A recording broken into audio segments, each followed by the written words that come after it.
Good morning, sir. Morning.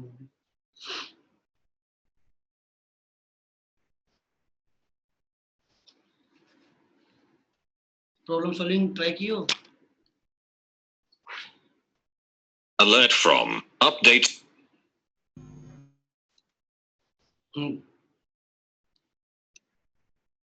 चलो दोस्तों, Test था सर इस संडे।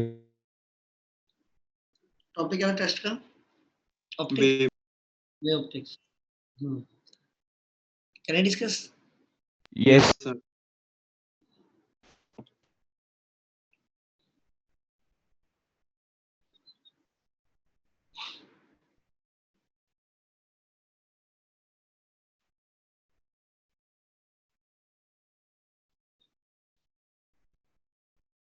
चलो पेपर निकालो, फिर पेपर डिस्कस करते हैं।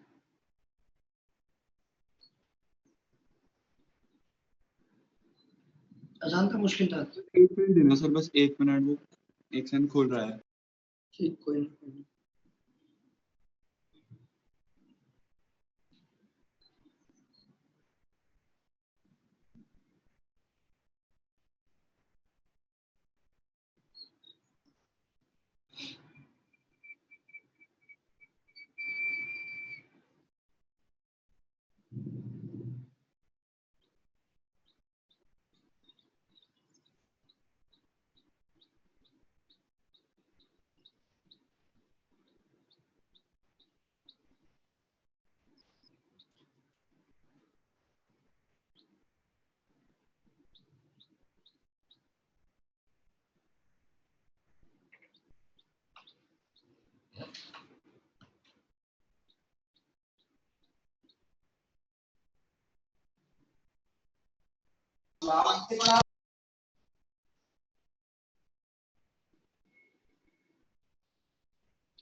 Can I start?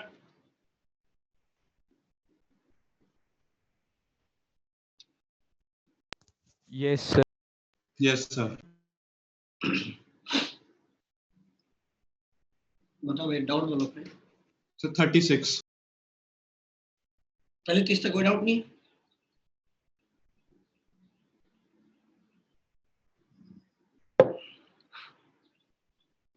अगर एज्यूम करो पहले 30 से 35 तक कोई डाउट नहीं है?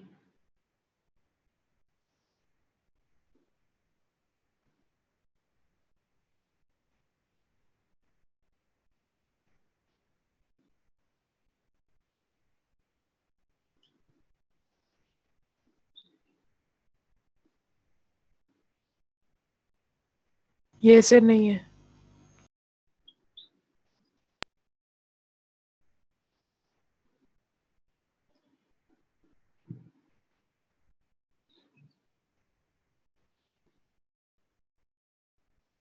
मान लो ये बीम ए है, ठीक है। मान लो इसमें इस टाइप का पोलराइजेशन है। मान लो इस बीम में इस टाइप का पोलराइजेशन है। सर आप कौन सा क्वेश्चन डिस्कस कर रहे हैं? 36। मान लो ये देखो बीम है, इसको मैं अनपोलराइज्ड बोलता था, ये भी अनपोलराइज्ड है।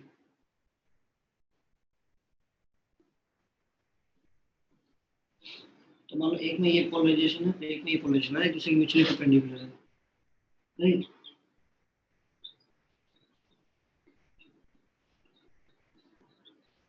In the first position of analyzer, मान लो आपने यहाँ एक एनालाइजर रखा, तो जीरो इंटेंसिटी शो करता है, मतलब क्या है? एक मान लो इसकी पासिंग स्पीड ये मान लो, ये पासिंग स्पीड होगी तो ये वाला कंपोनेंट क्या हो जाएगा? 0. 0। परफेक्ट।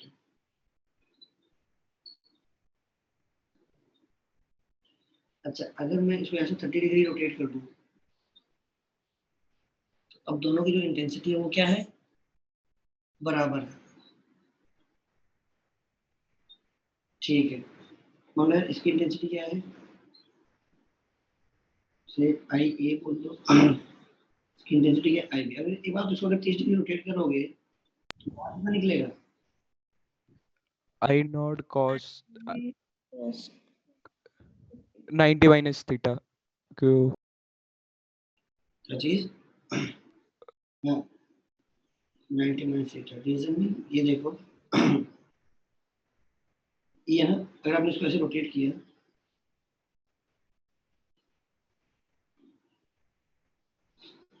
आपका ये वाला कंपोनेंट पास होना है,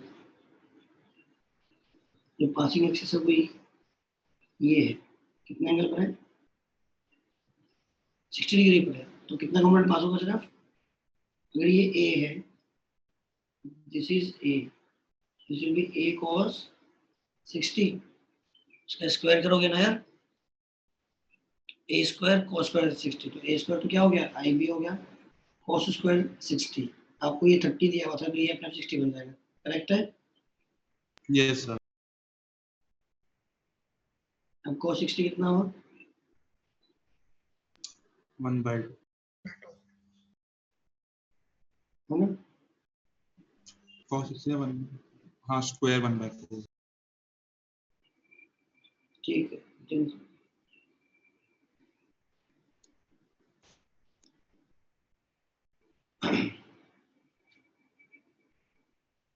ये आना चाहिए।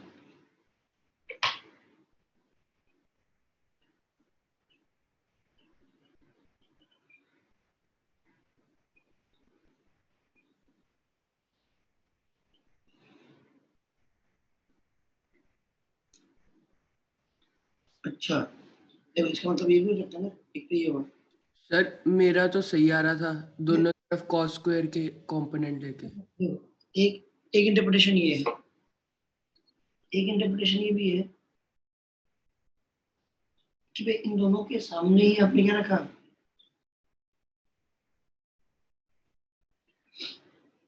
ये रखा एक तरह से, तो दोनों का 60 डिग्री रोटेट किया। मतलब ऐसा सोचो ना कि पहले बीम ए थी और दूसरी बीम बी थी, तो पहले आपने क्या रखा हुआ? ऐसे रखा हुआ था इसको, ये आपकी पासिंग स्लिट है ना, इसका 0 है और इसका आई है, और जब रोटेट करोगे तो इस वाली बीम का इस वाली बीम के लिए कितना बनाएगा? 60, और इस वाली बीम के लिए क्या बनाएगा? 30।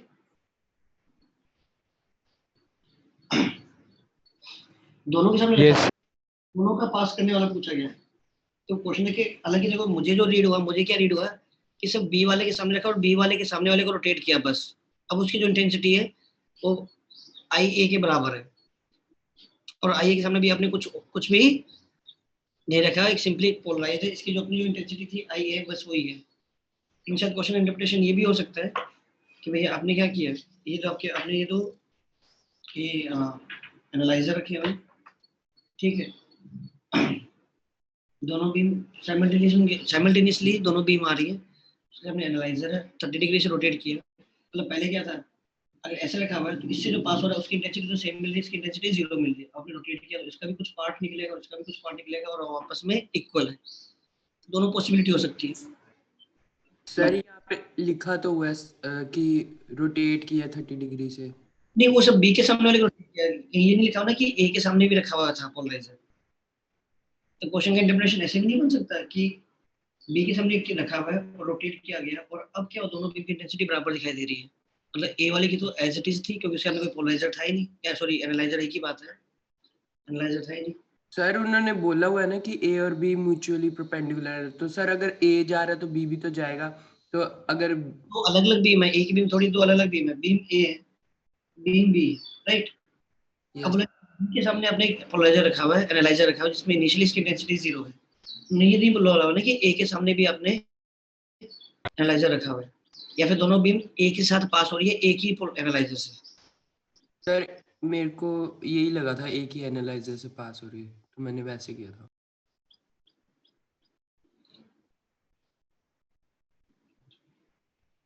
In the first position of analyzer, beam B shows 0। Possible है कि एक एनालाइजर हो, चलो दोनों इंटरप्रिटेशन।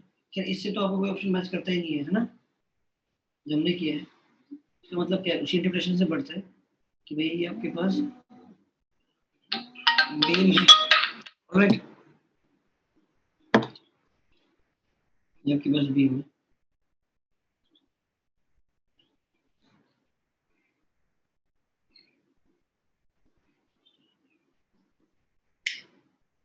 और इसको हमने 30 डिग्री से रोटेट किया, तो इससे जो पास वाला था ए, कितना पास होगा, तो पास होगा ए cos 30। और इसी डायग्राम को मैं साथ में यहाँ बना देता हूँ।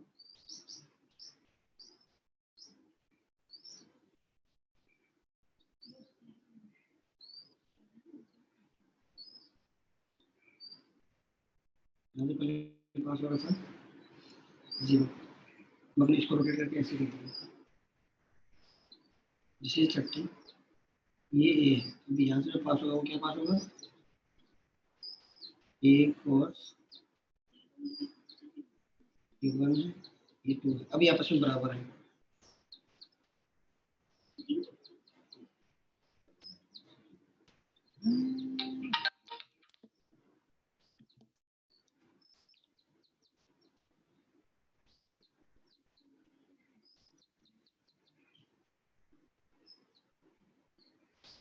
This is I1, this is I2, compare कर लो, हो जाएगा। Sir Yes. ये जो रोटेशन लिखी हुई है ये किस सेंस में लेनी होती है, जैसे 30 डिग्री किस सेंस में रोटेट करना होता है उसको? मतलब क्लॉकवाइज एंटी क्लॉकवाइज बात तो एक ही है। सर अब मैंने इस क्वेश्चन में रेशियो दूसरी तरफ से ले ली, IB अपॉन I ले ली, तो मेरा 3:1 आ रहा। ये कह रहा ना, रेशियो देखो IA अपॉन IB लेना पड़ेगा, लिखा हुआ ratio of intensity IA and IB। तो जनरली जब IA IB लिखा होता है तो जो पहले लिखा हुआ है पहले लिखोगे, जो दूसरा लिखा है उसका बाद में उसके साथ रेशियो लोगे। इन जनरल तो वही है ना, ratio of A and B, तो मतलब क्या V upon VB, right? VB upon V sir नहीं, मल्टी करेक्ट में दोनों आंसर सही होते हैं वैसे, 3:1, 1:3। अगर मल्टीपल लेते स्पेसिफिक तो एक इंटरप्रिटेशन हो चला जाता, अदरवाइज स्टैंडर्ड यही है कि है ना, जो पहले लिखा हुआ है उसको पहले लेके दूसरा लेना चाहिए। इवन इफ मल्टीपल करेक्ट में भी आप चैलेंज कर सकते थे कि मतलब मुझे क्या लेना चाहिए, IA अपॉन IB या IB अपॉन IA, मतलब डेफिनेटली जाते उसकी तरह से। ऐसे लिखा ना, find the ratio of their intensities, उन्होंने वर्ड यूज नहीं किया होता I और IB, सब ये लिखा होता कि find the ratio of their intensities. तो फिर दोनों ऑप्शन बनते हैं IA अपॉन IB और IB अपॉन IA, लेकिन ratio of intensity between A and B। अब देखो बिटवीन A एंड B भी डेफिनेटली कंफ्यूजन आ सकता है कि उन्होंने अभी अगेन A और B के बीच में रेशियो पूछा है, उन्होंने ये डिफाइन पर्टिकुलरली नहीं किया कि किसका किसके साथ लेना है अभी भी, पर स्टिल क्या है स्टैंडर्ड, अगर मैं नोटेशन से जाऊं तो मैं लिखता हूं find the ratio of velocities between A and B, मतलब V अपॉन VB। डेफिनेटली कहीं से कोई 100% कोई रूल नहीं है कि मैं A अपॉन B लिखूंगा, B अपॉन A लिख सकता है, अनलेस अनटिल पर्टिकुलरली डिफाइन ना किया। स्टिल सिंगल करेक्ट है तो go for A upon B। इन्होंने किसका लिया हुआ?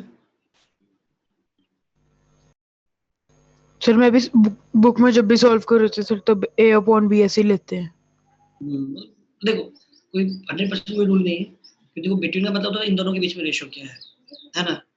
तो अब वो A अपॉन B या B अपॉन A भी हो सकता है, लेकिन जनरल जो नोटेशन है जो स्टैंडर्ड है वो ये मान के चलते जो पहले लिखा है वो पहले लिखता है, जो बाद में लिखा है वो बाद में लिखता है। और पेपर कैसा था, आसान था मुश्किल था? इजी था सर पेपर। इजी था सर। तो अगले राउंड 38।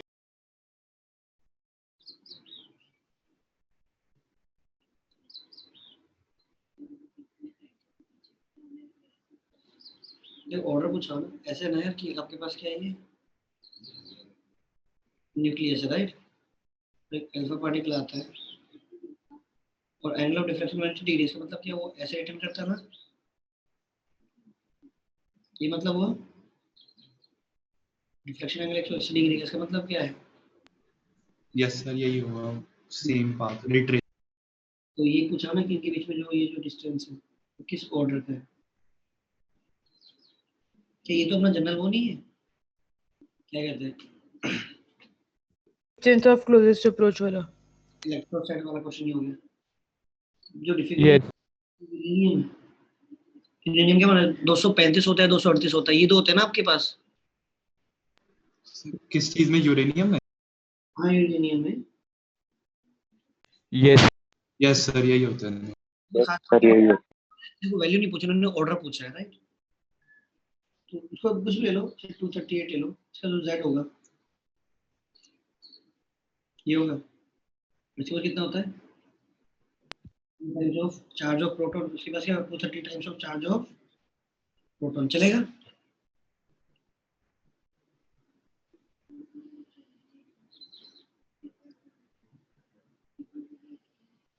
है हम यस सर। प्लस के Q1 चार्ज ऑफ प्रोटॉन, मतलब Q2 और Q1 लिख लो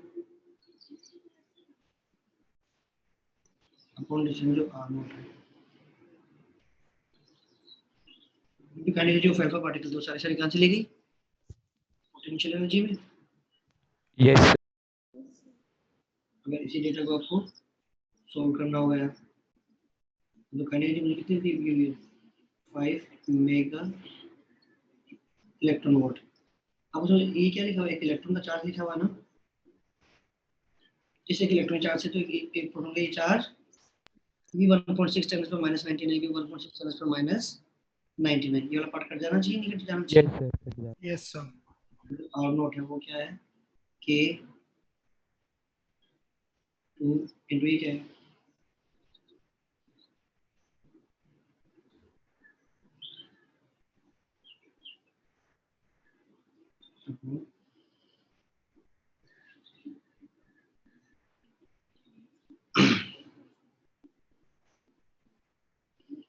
अरे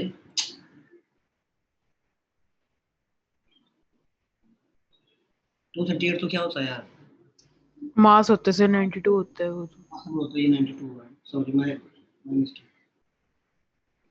92 फिर 238 235,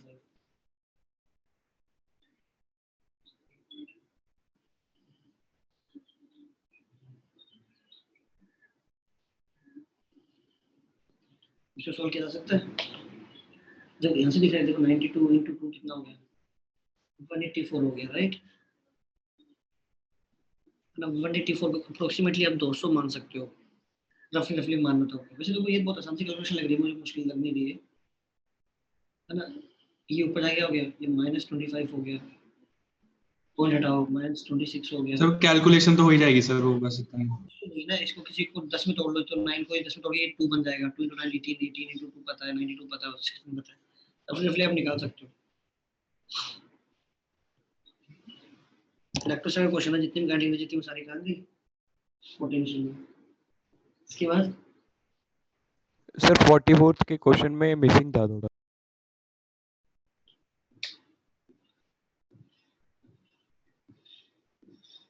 44th में क्या बताना है? वो उसका सी ऑप्शन मिसिंग था।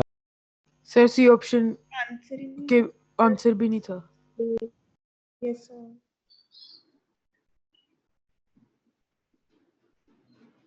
आप कह रहे हो कि ABCD में सी ऑप्शन दिया हुआ ही नहीं था, है ना? आपके मिसिंग था, सबके किसी को नहीं आ रहा सी ऑप्शन। सर मिसिंग था सर, वो जो डिस्टेंस नहीं लिखा सर। पर सर आंसर आ रहा है डिस्टेंस मिसिंग। उसके बिना।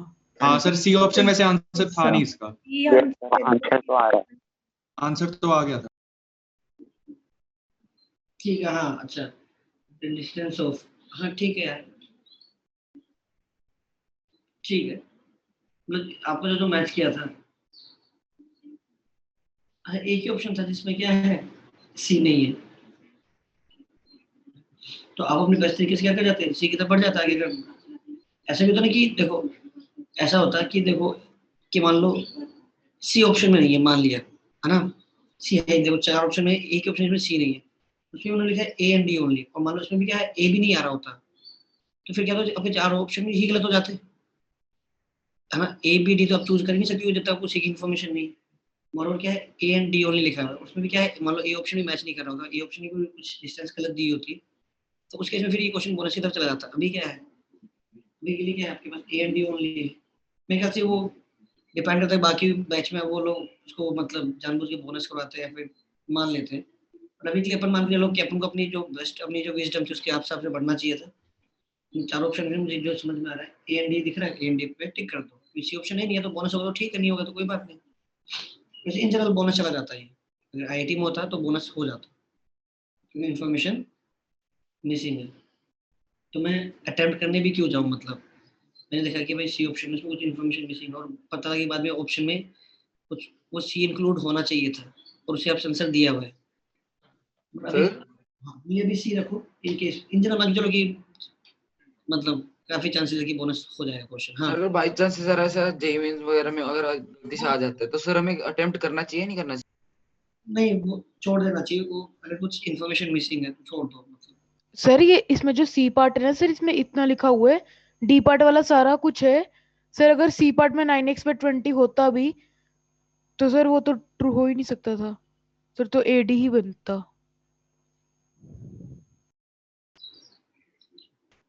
सी और डी ऑप्शन एक ही चीज को बता रहे हैं, है ना? यस यस सर, अगर डी सही है तो सी सही कह तो रहे हो। हो। ठीक, सी और डी एक ही चीज को बता रहे हैं। अगर डी है तो फिर सी तो जो मर्जी होता है, होना ही नहीं चाहिए था। परफेक्ट है, गो फॉर ए डी। सही। हाँ मतलब इन्होंने क्या दिया होता, सी ऑप्शन में अगर मान लो फिफ्थ डार्क की बजाय फिफ्थ ब्राइट लिखा होता सपोज करो, और फिर इन्फॉर्मेशन मिसिंग होती, तो डेफिनेटली फिर क्वेश्चन को बोनस कर हो जाता वो। और इनफैक्ट सेम अभी भी इन्हीं ऑप्शंस पे भी अगर ये क्वेश्चन आता एडवांस में मेंस में, तब भी इनको बोनस करना पड़ जाता, क्योंकि अगर आपने कोई भी इन्फॉर्मेशन मिस कर दी है ना, तो उनको बोनस करना ही पड़ता है, even if it is quite obvious in this particular case, like if option D is correct, C possible ही नहीं है ना? बट अगर C लिखा होता है, ब्राइट लिखा होता है, तो फिर पेन क्या हो जाता है कि C में क्या इन्फॉर्मेशन, क्योंकि बाकी ऑप्शन में C इंक्लूड हो रहा है, तो कौन सा चूज करें? तो लेकिन अभी के लिए काफी क्लियर है कि C की ऑप्शन की तरफ बढ़ जाओ, A एंड D ओनली। इसके बाद सर एक सर 47 में आपसे एक चीज पूछनी थी मुझे। एक सेकंड क्वेश्चन लिख लेता हूं।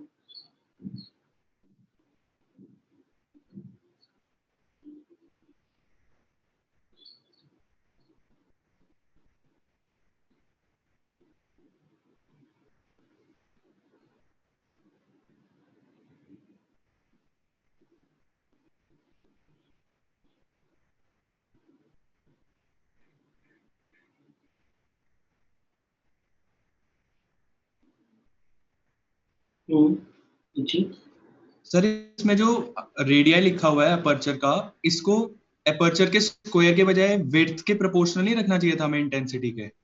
एम्पलीट्यूड होता है, amplitude is proportional to width. जैसे आपने अपना डायफ्रैक्शन पढ़ा है ना, यस। डायफ्रैक्शन में जिसमें बोला उनको छोटे छोटे सोर्स की तरह माना है मैंने, जैसे आपके पास स्लिट की विड्थ होती है, तो मैं ऐसे तोड़ा हुआ है ना, तो मैं बोला था जो लाइट है इस पूरे का एम्पलीट्यूड क्या है, ए है। तो अगर मैं इसको 10 काउंट करूं तो हर एक पार्ट के पास कितनी एम्पलीट्यूड हुआ, a/10 a/10 a/10 a/10, तो सारे ऐड हो गए, कितना एम्पलीट्यूड बना दिया वहां पर लाइट का, a। 20 में तोड़ो तो क्या हो गया, a/20। 30 में तोड़ो तो कितना हो गया, a/30 a/40 and so on.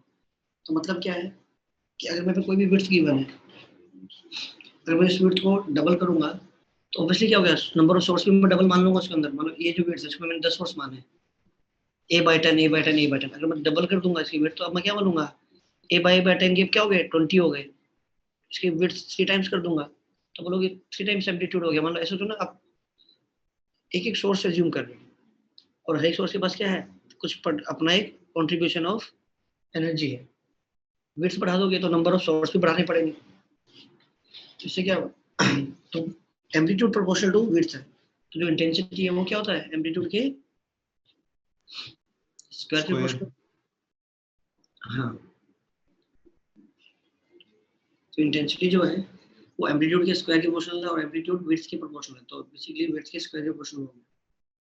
Width मतलब जो भी आपका एपर्चर का जो साइज होता है ना। सर बीएम में ना विड्थ के प्रोपोर्शनल और एम्पलीट्यूड का स्क्वायर गिवन था, इसलिए मैंने 2:1 कर दिया जबकि 4 आना। Yes sir. वो वहां पर नोट के उसमें लिखा हुआ था, इसलिए मैंने ध्यान नहीं तो जो एम्पलीट्यूड है वो विड्थ के प्रोपोर्शनल होता है, amplitude is proportional to width. ये सर आशीष में भी दिया हुआ थे, क्या?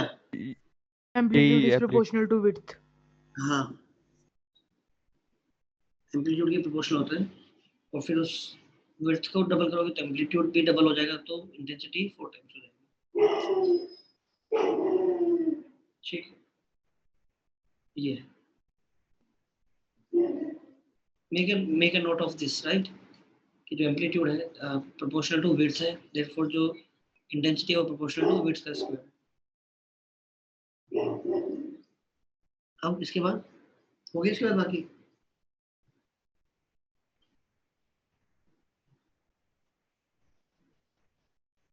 Done. Yes. Yes, sir.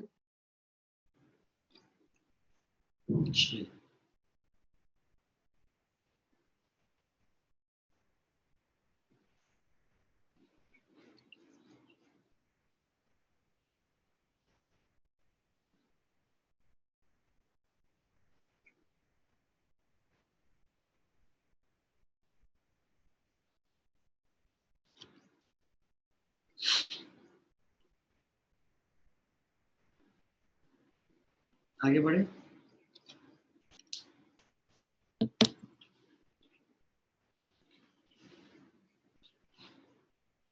Last class में कहाँ तक पढ़ा था हमने? लैम्डा कट ऑफ वगैरह वो सब कर रहे थे। लैम्डा कट ऑफ वगैरह हो गया, कैरेक्टरिस्टिक की बात हो गई कि भैया आपके पास एक और नॉकआउट हो गया, उसको फिल करने के लिए उसके जो हायर शेल्स है वहां से इलेक्ट्रॉन्स जंप करेंगे, और जब वो जंप करेंगे तो एनर्जी लूज करेंगे, और जो एनर्जी लूज करेंगे वो क्या है, डिफाइंड एनर्जी है फॉर ए गिवन एलिमेंट। तो मैंने कुछ थ्योरी वाले पॉइंट लिखाए थे कि लैम्डा कट ऑफ है वो एक्सेलरेटिंग वोल्टेज पे डिपेंडेंट है, जो कैरेक्टरिस्टिक वेवलेंथ है वो एटॉमिक नंबर पे, बेसिकली नेचर ऑफ मटेरियल पे डिपेंडेंट है। एंड उसके बाद हमने बात की थी कि जो ओवरऑल जो इंटेंसिटी है वो आपकी फिलामेंट करंट पे भी डिपेंड करेगी। फिलामेंट करंट ज्यादा होगा तो मोर नंबर ऑफ इलेक्ट्रॉन्स निकलेंगे, इसकी वजह से क्या होगा, आपके पास और ज्यादा इंटेंसिटी होगी। अच्छा, और क्या है, मान लो ये आपके पास ये ग्राफ है,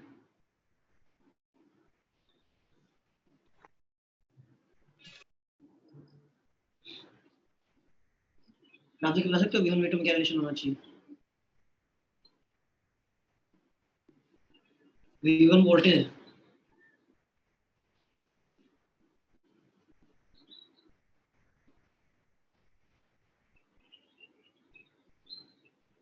बताओ।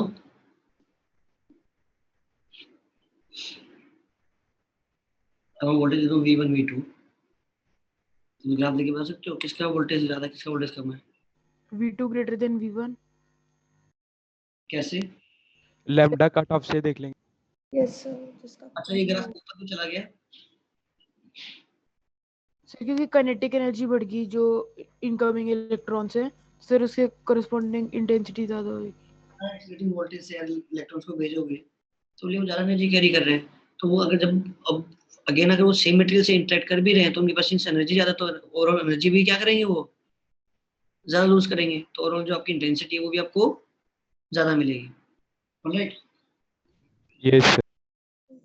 अच्छा, ये सब लिखा दिया था कि मैंने वही जो मैंने 3 पॉइंट बोले हैं कि lambda cut off accelerating voltage, characteristic atomic number that is nature of material, और जो फिलामेंट करंट को कंट्रोल करके आप इंटेंसिटी को कंट्रोल कर सकते हो। सर बोल तो दिया था सर, लिखवाया नहीं था। सर ये फिलामेंट वाला नहीं लिखवाया था, पहले फिलामेंट तो वाला लिखवा नहीं दीजिए। लिखवाया था। बाकी लिख लिख लो, तीनों पॉइंट लिख लो एक बार, तीनों पॉइंट लिख लो एक बार।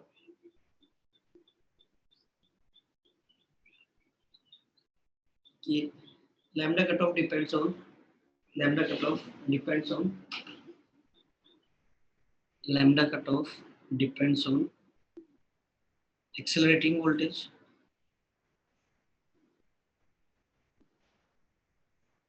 characteristic wavelength depends on atomic number that is nature of material,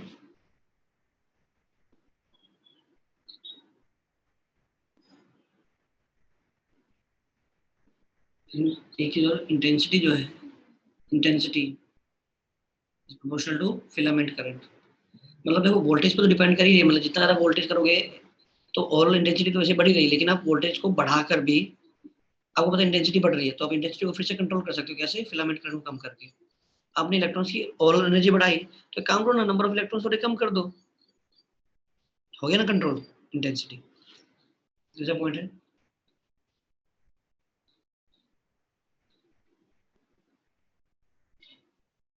ये फिलामेंट करंट controls intensity.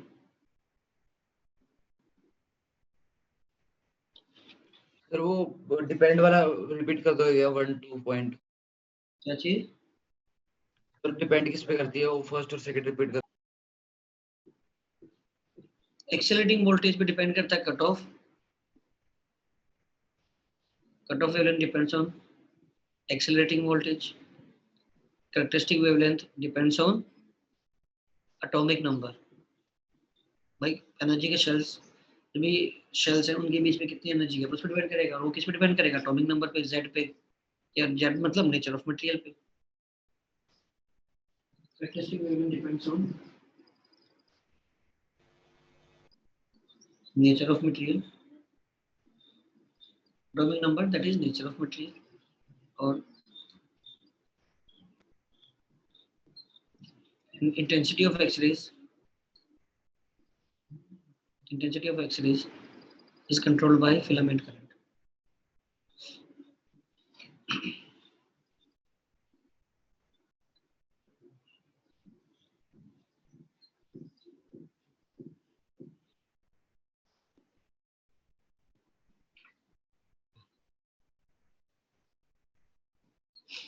अब देखो यार, एक ऐसी क्वेश्चन मैंने क्रिएट किया है, तो अब तो आपने जो जैसे पढ़ा है ना, तो ऐसे कि जो ओवरऑल इंटेंसिटी है ये सब वही किस पे डिपेंड करती है।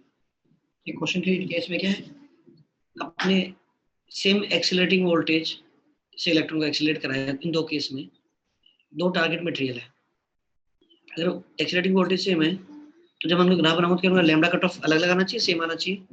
सेम आना चाहिए, सेम आना चाहिए। एक मटेरियल, एक सॉलिड जो है टारगेट मटेरियल, वो उसका स्ट्रक्चर एफसीसी है, एक का बीसीसी है।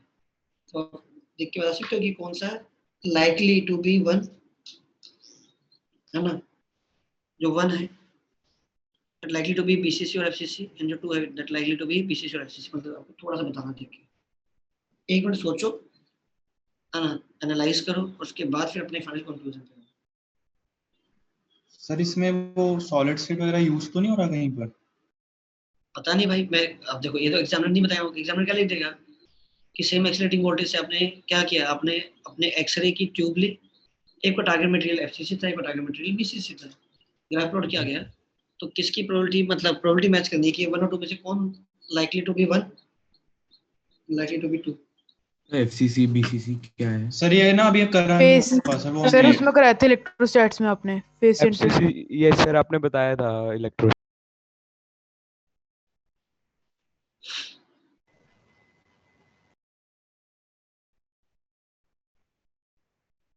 यार तुम्हें एफसीसी बीसीसी नहीं पता है? पता है सर।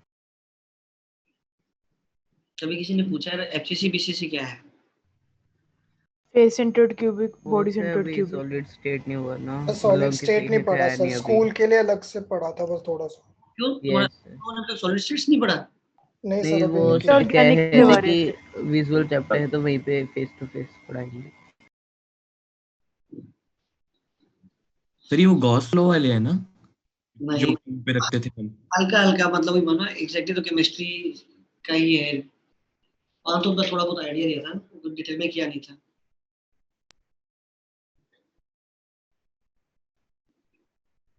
सोचो, एक मिनट सोचो, थोड़ा बहुत जो भी अपने लोगों ने स्कूल के लिए तो पढ़ा होगा ना केमिस्ट्री में, थोड़ा यस सर।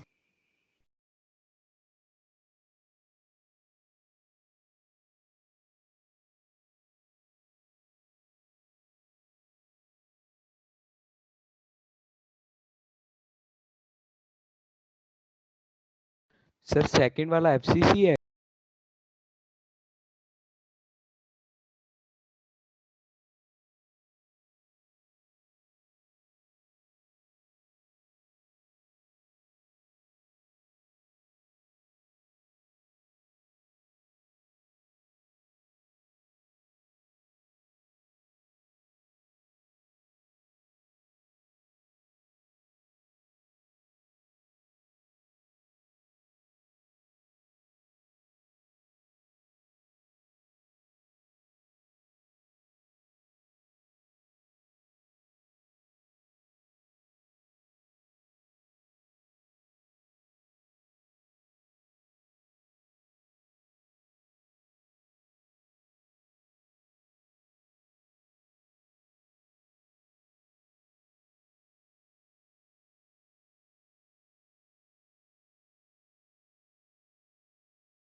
किसी ने 2 नंबर बोला था कि FCC है, कैसे?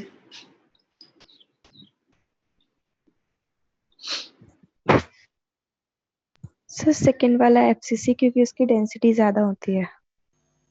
नहीं, FCC का जो पैकिंग फ्रैक्शन है, अगर आप लोगों ने थोड़ा बहुत केमिस्ट्री भी, जिन लोगों ने भी, सबके लिए अब मैं क्लेम नहीं करता, जिन्होंने भी अपने स्कूल एग्जाम के लिए केमिस्ट्री में पढ़ा होगा FCC का पैकिंग फ्रैक्शन ज्यादा होता है BCC, है ना? मेरे ख्याल से BCC का सबसे कम होता होगा ना? यस यस उसके बाद HCC होता है, HCP होता है, पता नहीं क्या होता है यार। एच वो अच्छा, छोड़ो, अपने क्या मतलब है ना, मैं अपने को मतलब है कि FCC का जो पैकिंग फ्रैक्शन है वो ज्यादा है। इसका मतलब क्या हुआ कि FCC में जो भी आपके एटम्स है वो क्या है, ज्यादा क्लोजली पैक्ड है, इनके बीच में खाली स्पेस कम है। तो जब इलेक्ट्रॉन पास होंगे तो जो जिसकी डेंसिटी ज्यादा है, जो पास पास में ज्यादा है, उनसे इंटरेक्शन क्या होगा, ज्यादा जल्दी जल्दी होगा, इलेक्ट्रॉन जल्दी जल्दी एनर्जी लूज करेगा, है ना? इंटेंसिटी क्या आएगी, हायर आ जाएगी। तो मतलब ये कोई ऐसा बुक में मेंशन नहीं है कि क्या होना चाहिए, लेकिन क्या है, आपकी ओवरऑल जो भी थोड़ा बहुत आपका कॉमन सेंस उसको आपने रिलेट कर दिया, जो भी आपने पढ़ा है, आपने पढ़ा है higher the density greater is the intensity, उसको आपने इस तरह से रिलेट कर दिया, राइट? चलिए, फिलहाल थोड़ा सा पार्ट देखिए, मोजलेस लो।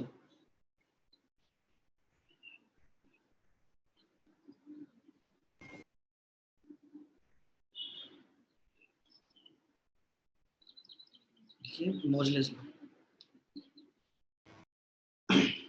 मोजलेस ने जो आपका करेक्टरिस्टिक एक्सेस है उसके ऊपर ये लॉ दिया था। मान लीजिए कि ये L है, ये M है, ये N है,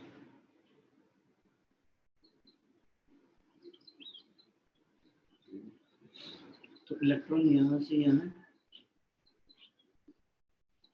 K अल्फा, K बीटा, ऐसे K गामा, है ना?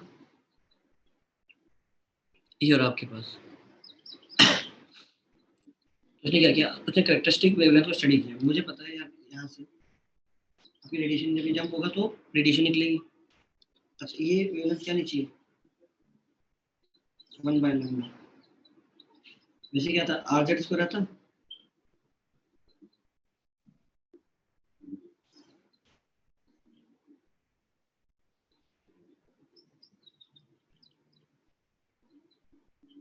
ये होता 1/n1 square minus 1/n2 square. अब देखो हाइड्रोजन नाइट्रोजन, देखो मेन इक्वेशन तो ऐसी कुछ बनेगी भाई। अगर आप एनर्जी लिखते हैं किसी भी एटम के लिए एनर्जी लिखते हैं, एक इलेक्ट्रॉन की एटम के साथ एनर्जी लिखते हैं, क्या लिखते हैं? एक लिखते हैं पोटेंशियल एनर्जी प्लस ए काइनेटिक एनर्जी। काइनेटिक एनर्जी भी कहाँ से निकालते हैं, mv स्क्वायर से निकालते हैं। वी कैसे निकालते हैं, k q1 q2 by r square equals to mv square. सब कुछ सेम होता है, बस फर्क कितना है कि यहाँ पर आपको क्या करना पड़ेगा, स्क्रीनिंग कांस्टेंट भी लेना पड़ेगा। ये जो z इफेक्टिव है क्या है, स्क्रीनिंग कांस्टेंट को इंक्लूड करके Z minus z minus screen Z sigma होते हैं शायद। यस सर सिग्मा होता सिग्मा सिग्मा सिंबल होता है स्क्रीनिंग कांस्टेंट का, यस सर। है यस सर है ना? तो अलग अलग सेल के लिए जम करोगे तो आपको अलग अलग के लिए स्क्रीनिंग कांस्टेंट कैलकुलेट करना पड़ेगा। तो specifically for k alpha, k alpha के लिए आप कहाँ से कहाँ जम कर रहे हो, k अल्फा कब मिलेगा, L से K जी k अल्फा 2 से 1 पे जा रहे हो। जब 2 से 1 पे जा रहे हो तो 1 में 2 इलेक्ट्रॉन होते हैं, राइट? एक खाली हो गया, एक इलेक्ट्रॉन बचा है। स्क्रीन किसी को याद है क्या? सर 0.85 माइनस होता था और एक 0.35 स्टार्टिंग के लिए से कुछ उस शेल के इलेक्ट्रॉन्स के लिए 0.85, उससे नीचे वालों के लिए 0.35। ठीक है, तो यहाँ पर जो लेते हैं वो 1 लेते हैं, जेड इफेक्टिव जो है। कुछ और तरीके से आप कौन इसको कैलकुलेट करते हो? सर वहां पे तो SPDF ऑर्बिटल्स को यूज करते थे।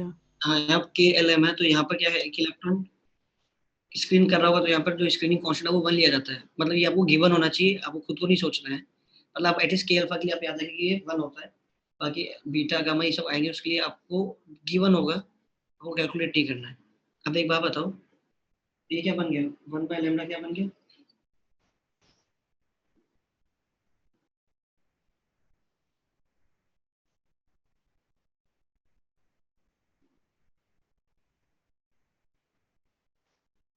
आर जेड माइनस 1 का स्क्वायर, ये क्या बन गया 3/4, 3/4 बनाना कैसे 1/2, this will be 1 minus 1, therefore 3/4.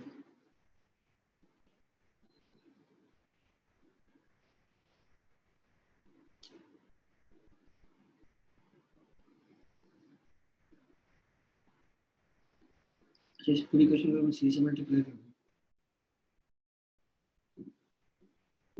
ठीक है। सी बाय लैम्डा क्या हो गया,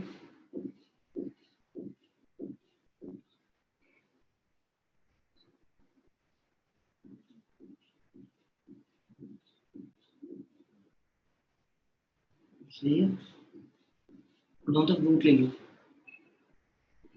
तो क्या है ये है 3/4,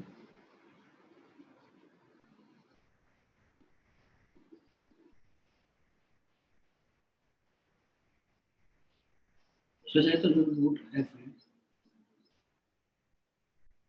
अच्छा, अगर मैं 2 से 1 की बजाय मैं 3 से 1 आता या 4 से 1 आता तो क्या होता है, ये वाला जो फैक्टर है, ये वाला जो फैक्टर क्या होता है, चेंज होता रहता क्या, यस सर। 1/2 स्क्वायर था, फिर आएगा 1/3 स्क्वायर, फिर 1/4 स्क्वायर। ऐसे मैं के सीरीज लेता हूँ, ऐसे मैं एल सीरीज लेता हूँ, तो ये जो 1/1 स्क्वायर लिखा 1 स्क्वायर में क्या था 2 स्क्वायर, फिर अगला क्या था 3 स्क्वायर 4 स्क्वायर 5 स्क्वायर। इस तरह से क्या होता है आपस में जो आर के साथ जो कांस्टेंट मल्टीप्लाइड है वो क्या हो रहा है, चेंज हो रहा है। इसको कुछ कांस्टेंट बोल दूं ए, और ये 1 नहीं है, ये कुछ बी बोल दिया मैंने। बी क्या है, आपके स्क्रीनिंग कांस्टेंट है बेसिकली, जो कि अलग अलग के लिए क्या होगा, अलग अलग शेल में ट्रांजिशन करोगे तो स्क्रीनिंग कांस्टेंट क्या आएगा, अलग अलग आएगा नहीं आएगा। तो कुछ ये बना आपके पास। अच्छा, इसको अभी भी मैं हटा के बी बोलने के लिए मैं इसको स्क्रीनिंग कांस्टेंट, तो उसको सिग्मा ही रखता हूँ मैं, तो क्या होगा ये रिलेशन। तो अगर मैं रूट है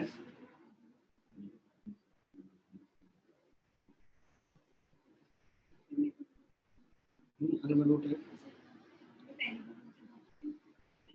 और अगर मैं z का ग्राफ बनाऊं, ग्राफ कैसे दिख रहा है आपको, स्ट्रेट लाइन दिख रहा स्ट्रेट लाइन, है, नेगेटिव इंटरसेप्ट है। अलग अलग टारगेट लेके उनकी कैरेक्टरिस्टिक उसने स्टडी किया और बोला कि इनके बीच में जो है कैरेक्टरिस्टिक वेवलेंथ निकल रही है, उनका अगर मैं रूट है उसकी फ्रीक्वेंसी जो भी है उसकी फ्रीक्वेंसी का रूट ले लूं और मैं एटॉमिक नंबर का ग्राफ बनाऊं, तो ये बनना चाहिए, है ना। और ये जो मैंने लिखा है, जो ए की वैल्यू है √3/4 r this is only for के अल्फा, याद रखिएगा। के बीटा लेता अब क्या आता है, अब कहाँ से खत्म करते हो 2 से 1 या 3 से 1, 3 से 3 से 1/9 हो जाता है, ये 8/9 हो जाता है। तो ये जो रूट आता भी क्या था, रूट ऑफ 8/9 ऑफ आरसी, तो चेंज होता रहता, राइट। ये था सिंपली मॉडुलस।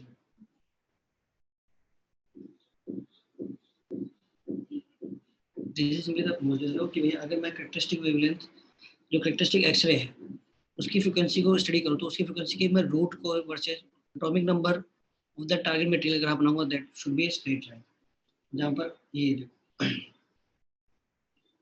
हमने के अल्फा उठाया, के अल्फा के लिए सिग्मा वैल्यू 1 हो गई, और उसमें के, अब देखो के सीरीज का स्टडी करो सिर्फ के सीरीज को, तो सिग्मा वैल्यू बनाएगी और ये वैल्यू,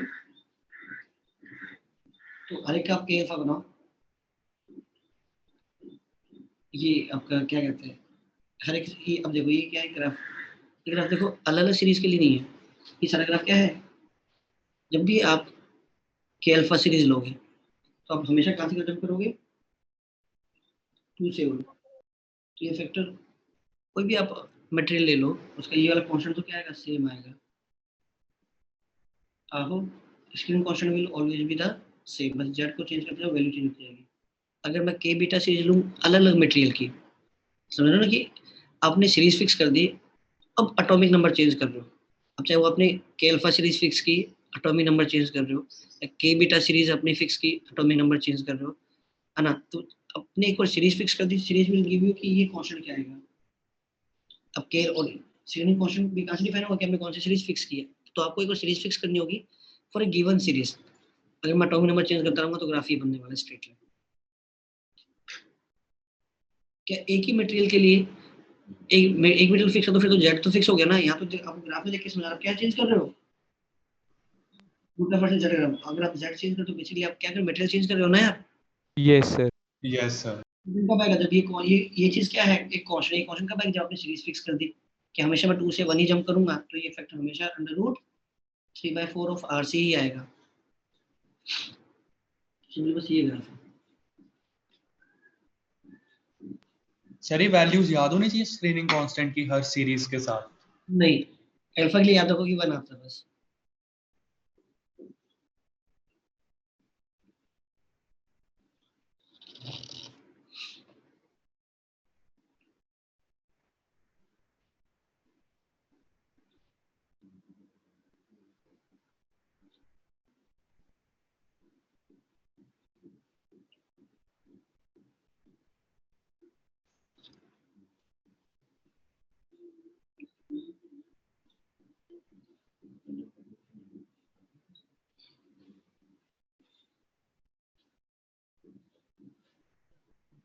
नोट कर लो।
आगे बढ़ेंगे। Yes sir. चलिए आगे लिखो यार, न्यूक्लियर फिजिक्स।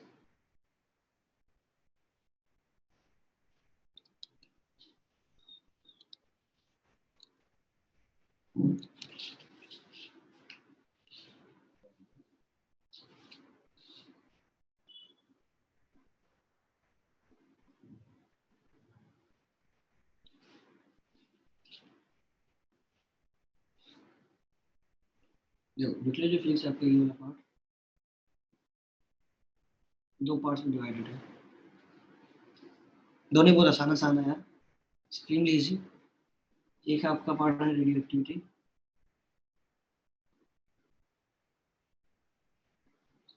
और जो दूसरा पार्ट है वो आपका मास डिफेक्ट।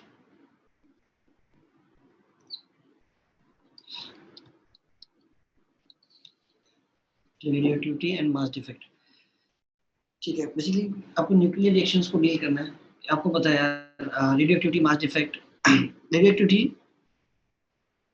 कहाँ, कुछ आइडिया रेडियो एक्टिविटी का? Yes sir, chemical Yes, physics में chemistry पढ़ी है। हिस्ट्री में भी था। क्या क्या है, क्या आइडिया है? मेटल्स अपना अपना वेट रिड्यूस करता रहता है रेडिएशन छोड़ छोड़ के। Mass, radio active elements, Yes. Electrons, protons, कुछ ऐसी चीजें छोड़ते रहते हैं। चलो तुम बोलो कुछ ऐसा कि भैया जो कुछ एटम्स होते हैं जो क्या करते हैं आपके पास, टाइम के साथ साथ क्या करते हैं, रेडिएशन निकालते रहते हैं, कुछ पार्टिकल्स से पार्टिकल्स एमिट करते रहते हैं, है ना। और उनके लॉज हमें पढ़ने हैं कि भाई एक मटेरियल कितने टाइम में मतलब कितना एक्टिव था, मतलब एक्टिव और स्टेबल का मतलब क्या हुआ, अनस्टेबल या स्टेबल, या बोलो एक्टिव। एक्टिव मतलब अनस्टेबल, अनस्टेबल मतलब कि वो मटेरियल है वो क्या भी स्टेबल नहीं है, मतलब वो कुछ ऐसी पोजीशन में है जहाँ पर वो उसके अंदर क्या न्यूक्लियस, जो न्यूक्लियस अपनी स्टेबिलिटी को अटेन करने के लिए क्या करता है, अंदर कुछ ना कुछ प्रोटॉन या न्यूट्रॉन को आपस में कन्वर्ट करता रहता है। कभी प्रोटॉन टूट के न्यूट्रॉन में बन जाएगा, कभी न्यूट्रॉन टूट कर प्रोटॉन में कन्वर्ट हो जाएगा, और इस दौरान कुछ और पार्टिकल्स और रेडिएशंस भी निकलती है, ठीक है। तो ये प्रोसेस कितनी तेजी से हो रहा है ना, गिवन टाइम में ये कितना बार होगा, ये सब जो लॉज है ये सब है रेडियो एक्टिविटी में। और मास डिफेक्ट बेसिकली कहाँ यूज होता है, इन न्यूक्लियर रिएक्शन। जैसे कि आप बोलते ना कि यूरेनियम है, कि आपने स्लो मूविंग न्यूट्रॉन्स का बॉम्बार्डमेंट कराया, आपका यूरेनियम दो छोटे छोटे डॉटर न्यूक्लियर में टूट गया। जब भी कोई रिएक्शन होती है तो होता क्या है कि अगर वो रिएक्शन फिजिबल है तो जो भी प्रोडक्ट बनते हैं, तो आप एक्सपेक्ट करते हो भैया अगर मेरे पास 1 kg का कोई, मान लो फॉर एन एग्जांपल 1 kg का कोई एक आपके पास रिएक्टेंट था, उससे आपके कुछ प्रोडक्ट बन गए। अब चाहे 4 बने, चाहे 5 बने, चाहे 2 बने, आप क्या एक्सपेक्ट करते हो कि यार जो भी प्रोडक्ट बने उनका मास भी क्या होना चाहिए, रिएक्टेंट के मास के बराबर होना चाहिए। लेकिन रियलिटी में क्या होता है, कुछ मास थोड़ा सा कम हो जाता है। मान लो 1 kg का था तो पॉसिबल है कि यार 990 ग्राम से आपके पास सर एक बार दोबारा बताना। भाई एक्चुअली में जब रिएक्शन होती है तो होता क्या है कि आप कंजर्वेशन ऑफ मास लगा देते हो। एक्चुअली में क्या है, न्यूक्लियर रिएक्शन में जब देखोगे तो न्यूक्लियर रिएक्शन में कंजर्वेशन ऑफ मास होता नहीं है। अब जितना एक्सपेक्ट करते हो कि भैया इसका इतना मास होना चाहिए, प्रोडक्ट का मास उससे थोड़ा सा कम होता है, तो जो भी मास में कमी आई वो कहाँ गई, एनर्जी में। तो कुछ मान लो कुछ डेल्टा एम अमाउंट का मास गायब हो गया, कितनी एनर्जी निकली, इंटू सी स्क्वायर कर दो, एम सी स्क्वायर। Yes. जो भी मास था वो कहाँ गया, एनर्जी में। इसलिए जब भी न्यूक्लियर रिएक्शंस होती है उनमें बहुत ही है ना एनॉर्मस और ह्यूज अमाउंट की एनर्जी क्यों निकलती है, क्योंकि एक्चुअल में मास का थोड़ा सा ना फर्क आता है। जब भी रिएक्टेंट से प्रोडक्ट बनाओगे मास स्लाइटली कम हो जाता है, और जो मास गायब हुआ है वो गायब हुआ कहाँ गया, एनर्जी में। सी स्क्वायर से मल्टीप्लाई करो। तो हमें क्या करना है, आगे जाके हमें न्यूक्लियर रिएक्शंस के बारे में देखना है कि भैया उनके अगर रिएक्टेंट का मास इतना है, प्रोडक्ट का मास इतना है, तो कितनी एनर्जी रिलीज हो रही है। दोनों के मास का डिफरेंस ले लेंगे, सी स्क्वायर से मल्टीप्लाई कर देंगे, बोलेंगे इतना अमाउंट ऑफ एनर्जी इस रिएक्शन में निकल रही है। तो ये तो न्यूक्लियर रिएक्शन में आपके मास डिफेक्ट बहुत इंपॉर्टेंट होते हैं। तो वहाँ पर आपका जो आइंस्टाइन की जो इक्वेशन है, मास एनर्जी इक्विवेलेंस वाली जो इक्वेशन है, जो मास है उसको एनर्जी में कैसे कन्वर्ट करोगे, एमसी स्क्वायर करके, तो वो बहुत काम की होती है वहाँ से। और आपकी जो भी न्यूक्लियर रिएक्शन में जितनी एनर्जी निकलती है वो आइंस्टाइन की उस इक्वेशन से एक्सप्लेन होती है, और आइंस्टाइन की उस इक्वेशन से वहाँ से वेरीफाई होता है कि भाई जो एनर्जी निकल रही है वो आइंस्टाइन की उस इक्वेशन के कैलकुलेशन के बराबर आ रही है। तो आइंस्टाइन ने जो वो मास एनर्जी इक्विवेलेंस दिया था वो सही दिया था।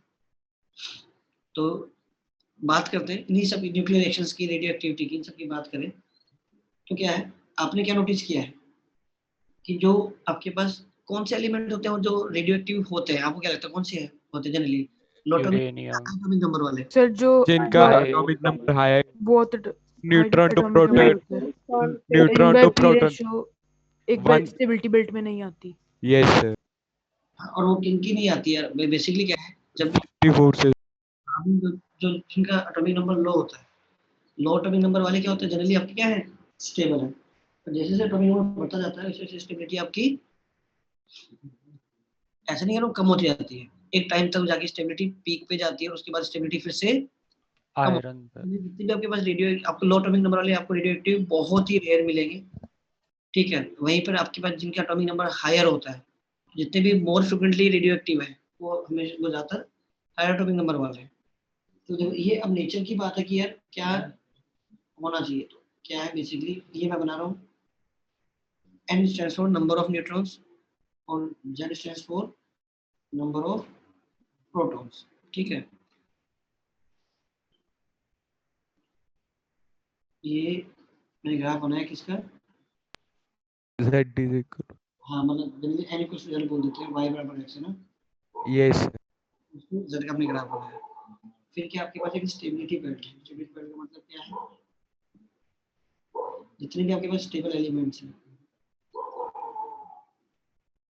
उनका हमने ग्राफ बनाया है।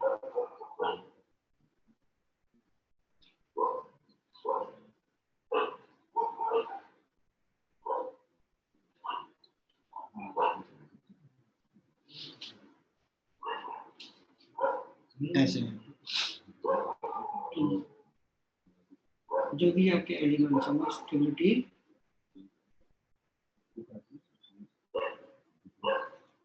बेल्ट में आते हैं, वो सारे क्या है, स्टेबल है। ये स्टेबिलिटी बेल्ट बोल देते हैं इसको।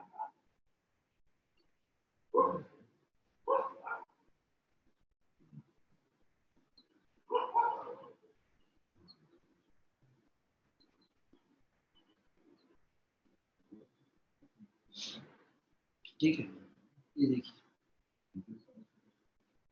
क्या है कि आप जब नोटिस करो, जब आप लो एटॉमिक नंबर पे हो जहाँ पर n बराबर z है ना, जब आप लो एटॉमिक नंबर पे हो तो n बराबर z वाले क्या है, स्टेबल है। लेकिन जब हाई पे जाओगे तो जहाँ पर n बराबर z वाले हैं वो वाली स्टेबिलिटी बेल्ट के बाहर आ गए, है ना। तो अगर कोई एलिमेंट जिसका एटॉमिक जो हैवी एलिमेंट है, z ज्यादा होने का मतलब क्या है, ऑब्वियसली हैवी एलिमेंट है। जो हैवी एलिमेंट है उसमें n बराबर z होना फेवरेबल नहीं रहा, मतलब उसमें अगर n का नंबर ज्यादा है इन कंपैरिजन में z तो वो ज्यादा स्टेबल है। वहीं पर जब आपका एटॉमिक नंबर लो है तो n बराबर z वाले भी क्या होते हैं, स्टेबल होता तो जब भी कोई आपका हैवी एलिमेंट मोस्टली अनस्टेबल होते हैं, जो भी वो, और वो जो अनस्टेबल है वो लगातार क्या करते हैं, अपने आपको स्टेबिलिटी की तरफ भगाने का ट्राई करते हैं। मतलब वो स्टेबिलिटी बेल्ट में जाने का ट्राई करेंगे। जाने ट्राई कैसे करेंगे, मान लो कोई एलिमेंट यहाँ पर है, कोई एलिमेंट यहाँ पर है, कोई एलिमेंट यहाँ पर है, वो इसके बेल्ट में जाने के लिए क्या करेगा, Z कम हाँ, फिर N कम, या n को कम करके क्या करो, कुछ उसको एसेंट्रिक करा दो ना, यस और उसको एसेंट्रिक करा दो। तो इसमें z कम करके आपने n बढ़ा दिया, इसमें आपने n कम करके z बढ़ा दिया। या फिर ये क्या हो गया, कंप्लीटली नेचर का बात हो गया, नेचर विल डिसाइड। आप किसी तरीके से नहीं बोल सकते कि भैया ये क्या करने वाला है। आप नेचर को देखोगे, नेचर को स्टडी करोगे और उसी को आप मान के चलते हो।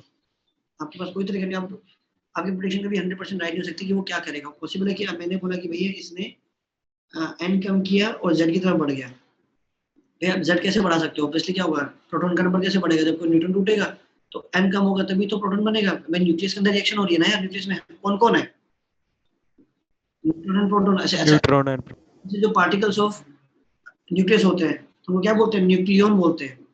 यस न्यूक्लियन, तो जो न्यूक्लियन हो गया प्रोटॉन या न्यूट्रॉन ही है, या तो प्रोटॉन टूटेगा या न्यूट्रॉन टूटेगा, तो एक बढ़ेगा तो दूसरा को तो कम होना ही पड़ेगा। इधर जाने के लिए आपने क्या बोला कि सर मैं n को तोड़ देता हूँ प्रोटॉन में, पर ये हमेशा जरूरी नहीं हो सकता कि वो अभी भी प्रोटॉन टूट के वो n बने, फिर वापस प्रोटॉन टूट के n बने, फिर फर्दर वो n टूट के प्रोटॉन बने, फिर फर्दर टूट के n, मतलब कैसे भी हो सकता है जुड़ने की, वो एक ही स्टेप में आएगा, हो सकता है वो मल्टीपल स्टेप है। इसलिए आपके पास क्या होती है, रेडियो एक्टिव क्या होती है, सीरीज होती है। आपके पास रेडियो एक्टिव सीरीज होती है, और क्या है आपके पास 4 natural radio active series exist करती है ना। वो 4 ए से बी बना, बी से सी बना, सी से डी बना, डी से ई बना, ऐसे करते करते करते वो तब तक होता है जब तक फाइनली आप एक स्टेबिलिटी की तरफ नहीं बढ़ जाते हो। फाइनली आप स्टेबिलिटी बैटल में एंटर कर गए, उसके बाद फर्दर पॉसिबल है कि आप रेडियो एक्टिव हो, एक टाइम के बाद जाके आप स्टेबल आते हो। तो 4 है, आपको चारों में से कोई क्वेश्चन याद नहीं रखनी है। आप मैक्सिमम टू मैक्सिमम अगर आपका मन है तब ये देखो कि जो चारों रिएक्शन हो रही है, जो चारों सीरीज है, उनका स्टार्टिंग एलिमेंट कौन है, किन किन की जो नेचुरली अकरिंग जो सीरीज है उनका जो क्या कहते हैं जो सोर्स है, वो सोर्स एलिमेंट क्या है, बस इससे ज्यादा आपको कुछ नहीं आता है ना। सोर्स क्या है और प्रोडक्ट क्या है, फाइनल प्रोडक्ट क्या है। कि मान लो यूरेनियम से चालू हुआ तो फाइनली जब स्टेबल बना, जो बीच में 8-9 एलिमेंट बने नए नए, ए से बी बना, बी से सी बना, सी से डी बना, तो फाइनली जो बन रहा है वो क्या है। तो एटॉमिक्स आप ये याद रख सकते हो कि यूरेनियम की कोरस्पॉन्डिंग ये बनेगा, है ना, किसी और की कोरस्पॉन्डिंग ये बनेगा, किसी और की कोरस्पॉन्डिंग ये बनेगा। तो बस वो आपको उस तरह से बस एक, और आपको सीरीज बिल्कुल याद रखनी है, एब्सोल्युटली कोई काम नहीं है। आप वो सीरीज याद रख भी नहीं सकते हो, है ना। वो हर सीरीज में 8-9-10 एलिमेंट बनते हैं एक के बाद एक, वो नहीं भी याद कर सकते हो। स्टार्टिंग एंड याद कर लो, उसमें भी काम नहीं है। फिर भी चलो to be on safer side की भैया कल कोई पूछ ले कि यहाँ से स्टार्ट हुआ तो इसका फाइनल स्टेबल एलिमेंट क्या बन रहा है, इसलिए बस। तो बाकी बोलो ये सब क्या है, नेचर की बात है। अभी क्या होने वाला है, न्यूट्रॉन से प्रोटॉन या प्रोटॉन से न्यूट्रॉन, वो नेचुरली अकरिंग जो प्रोसेस है वो खुद डिसाइड करेगी कि भाई क्या करना चाहिए मुझे। अब देखो ये बोलते हैं स्टेबिलिटी बैंड, तो मैं क्या बोलूँ, जो हाई एटॉमिक नंबर वाले होते हैं, है ना, तो वो क्या करते हैं, वो स्टेबिलिटी बैंड उनका n बराबर 0 होना फेवरेबल नहीं, तो वो किसी तरीके से स्टेबिलिटी बैंड में कैसे लाई करेंगे, क्या करेंगे, कुछ क्या करेंगे, by emission of some particles, Yes. conversion of proton into neutron, neutron into proton, and simultaneously there is emission of some particles. ये जो प्रोसेस है इसमें कुछ पार्टिकल्स बाहर निकलते हैं और ये कन्वर्जन हो रहा है, इस प्रोसेस को क्या बोलते हैं, रेडियो एक्टिविटी बोलते हैं। और ऐसे जो एलिमेंट ये करते हैं वो क्या बोलते हैं, रेडियो एक्टिव Element. है ना। एलिमेंट्स। अच्छा, रेडियो एक्टिविटी को एक नाम और दिया जाता है, डिके, Yes. है ना, कि आपका एक मेटल डिके कर रहा है। डिके मतलब ये नहीं कि वो उसका मास कम होता जा रहा है, वो आधा होता जा रहा है। डिके मतलब होता है कि वो एक अनस्टेबल से पहले 100 थे, तो वो लोग कि 2 या 3 डिके कर गए एटम्स। इसका मतलब ये नहीं कि 97 रह गए, इसका मतलब क्या हुआ, अब 97 एक्टिव है और जो 3 है वो अब वो फर्दर एक्टिव नहीं है, अब वो फर्दर क्या है, स्टेबल है। अब वो फर्दर डिके नहीं करेंगे या फर्दर वो रेडियो एक्टिविटी में पार्टिसिपेट नहीं करेंगे। तो अब जो पार्टिसिपेशन है वो किसका रहेगा, सिंपली 97। 97. कुछ देर बाद में बोलो कि यार मेरे पास 20 डिके कर गए, इसका 20 का मतलब क्या, वो जो 20 हो गए वो रेडियो एक्टिविटी में पार्टिसिपेट नहीं करेंगे, जो 80 है वो एक्टिव है। ऑलराइट, तो लिखिए। हाँ, इससे पहले मैं जनरल चीज पूछता हूँ कि ऐसा क्यों हो रहा है कि n का ज्यादा ना फेवरेबल हो रहा है वैसे हायर एटॉमिक नंबर के लिए।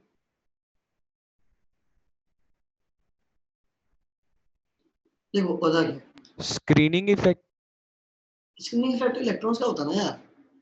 तो वो लास्ट वाला इलेक्ट्रॉन कैरी करना मुश्किल हो जाएगा क्योंकि पोर्स। अच्छा, मैं जब स्टेबिलिटी की बात होती है, स्टेबिलिटी की बात किसकी होती है, न्यूक्लियर फिजिक्स एक्टिविटी में इलेक्ट्रॉन्स और इनका कोई इलेक्ट्रॉन 12 इलेक्ट्रॉन का लूज होने का मतलब तो क्या है, वो मेटल की तरह बिहेव कर रहा है या फिर उसकी केमिकल प्रॉपर्टी चेंज हो रही है। We are talking about radioactivity. Radioactivity is strictly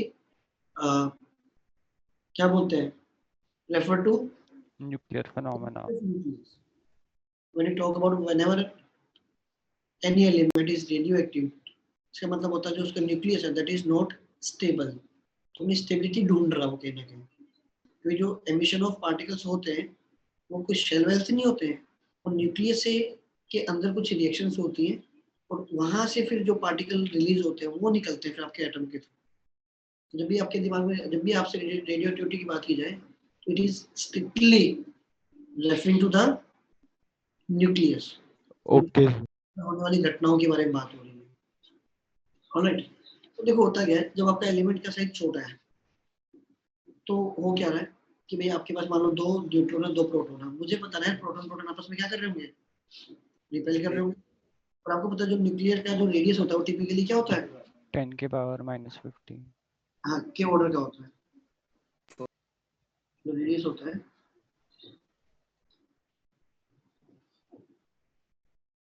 इस ऑर्डर का होता है, 10⁻⁻15 इस ऑर्डर का होता है। अब खुद सोच के देखो यार, अब ये जो ऑर्डर है ये डिस्टेंस बहुत कम है। अगर प्रोटॉन इतनी कम डिस्टेंस पे रखे हुए हैं, तो आपको समझ आ रहा है कि कितना ज्यादा फोर्स वो रिपल्सिव फोर्स फील कर रहे होंगे। ठीक है, अच्छा अब उसकी स्टेबिलिटी की क्या जरूरी है? अब प्रोटॉन है, 2 प्रोटॉन है, 3 प्रोटॉन है, 4 प्रोटॉन है, जो भी है, अब वो आपस में बहुत स्ट्रांगली एक दूसरे को रिपेल कर रहे हैं। तो अगर रिपल्शन हो रहा है इतना स्ट्रांगली, तो एक दूसरे से दूर दूर बहुत ज्यादा स्ट्रेंथ से एक दूसरे से दूर जाना चाहते हैं, तो न्यूक्लियस क्या हो जाना चाहिए था? फट जाना चाहिए था। प्रोटॉन न्यूक्लियस को फाड़ के बाहर निकल जाने चाहिए थे, तो due to extremely high repulsion, right? Yes sir. कौन रिस्पॉन्सिबल है जो उनको बांध के रखता है? कौन है जो इतने extremely nuclear forces. Nuclear force में कौन सा? Strong nuclear force. Yes sir. जो स्ट्रॉन्ग न्यूक्लियर फोर्सेस होते हैं, अब उनकी खास बात क्या है कि वो चार्ज, वो नेचर पे डिपेंडेंट नहीं है कि वो चार्ज है या अनचार्ज है, वो न्यूट्रॉन न्यूट्रॉन के बीच में लग रहा है, वो प्रोटॉन प्रोटॉन के बीच में लग रहा है, और वो न्यूट्रॉन प्रोटॉन के बीच में लग रहा है। अब कभी कभी हमें ऐसा फील करना मुश्किल होता है कि हमें आदत है ना, चार्जेस हैं तो फोर्स लग रहा है, यार ऐसे तो मासेस भी है, मास होते हैं दूसरे को अट्रैक्ट करें, क्यों कर रहे हैं? नेचर है यार। ऐसे क्या है? ऐसे न्यूट्रॉन ले लो, 2 न्यूट्रॉन ले लो, 2 न्यूट्रॉन एक दूसरे पे कूलम फोर्स नहीं लगा पाएंगे, लेकिन ग्रेविटेशनल फोर्स तो अभी भी लगा रहे हैं, और न्यूक्लियस के अंदर है दोनों न्यूट्रॉन, तो उनके बीच में न्यूक्लियर फोर्सेस भी लग रही होंगी। तो जो न्यूक्लियर फोर्स है वो चार्ज पे डिपेंडेंट नहीं है कि वो चार्ज है या अनचार्ज है, वो नेचर ही अलग है। जैसे ग्रेविटेशन को मतलब नहीं चार्ज है या अनचार्ज है, ग्रेविटेशन फोर्स अपना एक अलग टाइप का नेचर का फोर्स है, वो लगने ही लगना दो मास के बीच में। ऐसे न्यूक्लियर फोर्सेस है, उनको भी चार्ज से लेना देना नहीं है, उनको मास से भी लेना देना नहीं है, लेकिन अलग नेचर का फोर्स है। तो हुआ क्या कि अब इतना एक्सट्रीम रिपल्सिव फोर्सेस एक्ट कर रहे हैं, तो उनको ओवरकम करके मुझे न्यूक्लियस को स्टेबल रखना है, तो इसके लिए क्या हुआ? न्यूक्लियर फोर्सेस पिक्चर में है। और वो सोचो ना, वो फोर्सेस इतने रिपल्सिव फोर्स को भी ओवरकम करके स्टेबिलिटी करे, मतलब वो क्या हो गए? वो उससे भी पावरफुल फोर्सेस हो गए। तो जो स्ट्रॉन्ग न्यूक्लियर फोर्सेस होते हैं वो क्या है? They are the strongest force in nature. दूसरे नंबर पे आपके ये इलेक्ट्रोमैग्नेटिक फोर्सेस आते हैं। तीसरे नंबर पे कौन से आते हैं? Weak nuclear. Weakest force in nature कौन से? Gravitational forces. याद आ रहा है लॉज ऑफ मोशन? 4 कैटेगरी बनाई थी। Yes sir. Yes sir.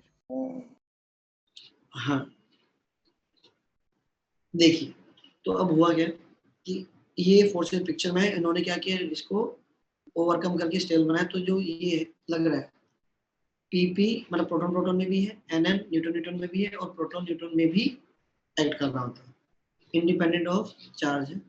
और ये जो फोर्सेस है ये नियरली इक्वल है। नियरली इक्वल मतलब कि प्रोटॉन प्रोटॉन का interaction nuclear force, neutron neutron का न्यूक्लियर फोर्स, और प्रोटॉन न्यूक्लियर का जो प्रोटॉन न्यूट्रॉन का जो न्यूक्लियर फोर्स है वो क्या है? जब लाइक अप्रोक्सीमेटली सेम है, राइट, नियरली इक्वल है वो।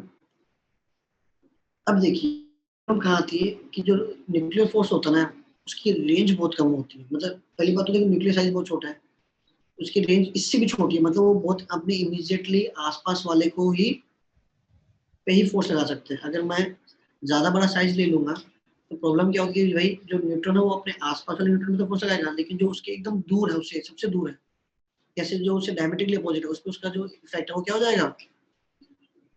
कम हो जाएगा या बहुत वीक हो जाएगा, राइट? तो जब तक साइज छोटा ना, जब तक बराबर number of neutron sufficient proton की रिपल्शन को न्यूट्रलाइज करने के लिए, उसको सेटल करने के लिए। बट अब जैसे से न्यूक्लियर साइज बढ़ने लगा, प्रॉब्लम क्या हुई? नंबर ऑफ प्रोटॉन्स बढ़ रहे हैं बट नंबर ऑफ न्यूट्रॉन्स भी बढ़ रहे हैं, उसमें कोई पेन नहीं, ठीक है। अब प्रोटॉन बढ़े, रिपल्शन बढ़ा, में प्रोटॉन बढ़े, अगर नंबर ऑफ प्रोटॉन्स बढ़े तो भाई रिपल्शन वाले इंटरेक्शन बढ़े नहीं बढ़े? हाँ है ना? Yes sir. अब नंबर ऑफ न्यूट्रॉन्स भी बढ़ गए, तो अब ये भी बोलोगे सर न्यूक्लियर फोर्सेस के इंटरेक्शन भी तो बढ़ गए, चलो फिर स्टेबल हो गया। फिर क्या हुआ? आप और हाई एटॉमिक नंबर पे गए, तो फिर से अब क्या हुआ ना, आपके न्यूक्लियर साइज, आप नंबर ऑफ प्रोटॉन्स बढ़े, नंबर ऑफ न्यूट्रॉन्स भी बढ़े, n बराबर z की बात ही करता जा रहा हूँ मैं। फिर से रिपल्शन बहुत ज्यादा होने लगा, पर न्यूट्रॉन भी ज्यादा नंबर में थे, न्यूट्रॉन ने भी ओवरकम करने लगा। लेकिन प्रॉब्लम कहाँ आ रही है? प्रॉब्लम यहाँ आ रही है जब आप एक लिमिट से ज्यादा एटॉमिक साइज को बढ़ा रहे हो, तो प्रॉब्लम क्या हो रही है? आपने ये बोला कि न्यूक्लियर फोर्स क्या होता है, वो बहुत ही शॉर्ट रेंज फोर्स है। तो जब न्यूक्लियर साइज काफी बढ़ गया तो नंबर ऑफ प्रोटॉन्स भी बढ़े, नंबर ऑफ न्यूट्रॉन्स भी बढ़े, लेकिन प्रॉब्लम क्या हुई कि जो आपको कूलम फोर्स लग रहा है, जो प्रोटॉन्स के बीच में रिपल्शन है, इससे लार्ज रेंज फोर्स, मतलब वो अच्छी खासी दूरी पे भी लगाओगे तब भी वो काफी इफेक्टिव है, बट न्यूक्लियर फोर्स तो बहुत ही शॉर्ट रेंज फोर्स था। तो जब न्यूक्लियर चार्ज बढ़ा तो कूलम फोर्स जो लग रहा था रिपल्सिव फोर्स प्रोटॉन्स के बीच में, वो तो अभी भी क्या है, अच्छा खासा अमाउंट लग रहा है। पर उसको ओवरकम करने के लिए हमें जितना मुझे न्यूक्लियर फोर्स को लगना चाहिए था उतना न्यूक्लियर फोर्स उतना इफेक्टिवली लग नहीं रहा है। नंबर ऑफ न्यूट्रॉन्स बराबर बढ़ा है, आसपास वाले को तो यार आप कंट्रोल कर पा रहे हो, लेकिन जो आपसे सबसे दूर बैठा हुआ है प्रोटॉन, आप उसको रोकना, उसके रिपल्शन को थोड़ा सेटल करना चाहते थे, लगा ही नहीं पा रहे हो। ये प्रॉब्लम हो रही है। तो न्यूक्लियर साइज बढ़ने से कूलम फोर्स पे तो खास फर्क नहीं पड़ता, लेकिन न्यूक्लियर फोर्स तो शॉर्ट रेंज है, बहुत ही छोटा है, इमीडिएट वालों को तो कर पा रहा है, लेकिन आपको रिक्वायरमेंट थी कि यार जो ये वाला जो न्यूट्रॉन है वो दूर वाले प्रोटॉन को भी अगर फोर्स लगा दे तो शायद स्टेबिलिटी आ जाती, लेकिन वो कर नहीं पा रहा है, इसलिए वो क्या हो रहा है, अनस्टेबल हो रहे हैं। तो जो सबसे मतलब क्या कहते हैं स्टेबल है, जो हेवीएस्ट स्टेबल है वो क्या है, किसी आयरन। नहीं, वो तो आयरन नहीं, this is the heaviest element which is stable. इसके बाद वाले सारे क्या होते हैं, radio is the heaviest stable nucleus.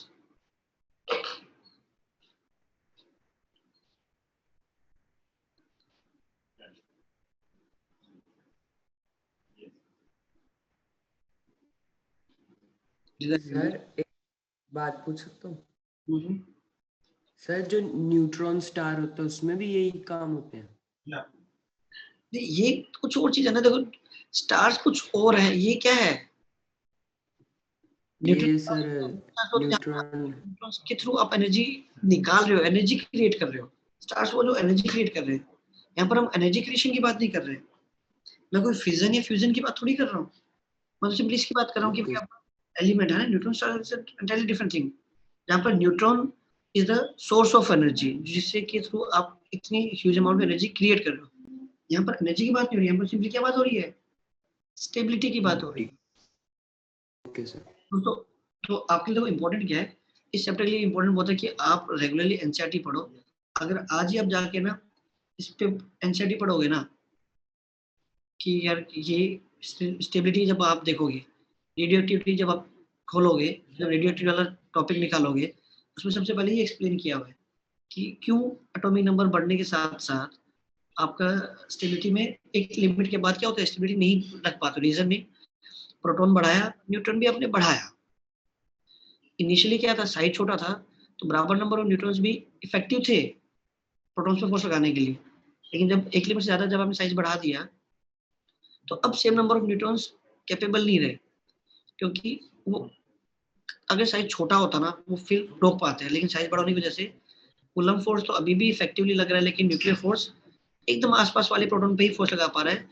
जरूरत क्या थी कि दूर वाले पे भी अगर फोर्स लगा दिया जाए तो वो स्टेबल हो जाता, लेकिन वो लगा ही नहीं पा रहा है। तो इसकी वजह से क्या हो रहा है, इसकी वजह से आपको प्रोटॉन को अपने आप को नंबर को कम करना पड़ता है और न्यूट्रॉन को बढ़ाना पड़ता था, कि नंबर ऑफ प्रोटॉन कम होने से क्या हुआ, रिपल्शन थोड़ा कम हुआ, और न्यूट्रॉन के बढ़ने से क्या हुआ, थोड़ा जो आप न्यूक्लियर फोर्सेस लगा पा रहे थे स्टेबिलिटी के लिए बहुत ज्यादा, और स्टेबिलिटी, तो इसलिए क्या है स्टेबिलिटी बैठने के न्यूट्रॉन नंबर ऑफ न्यूट्रॉन्स का ज्यादा होता है। लेकिन ये मत बोलना कि हमेशा न्यूट्रॉन प्रोटॉन ही न्यूट्रॉन में टूटेगा, वो नेचर है।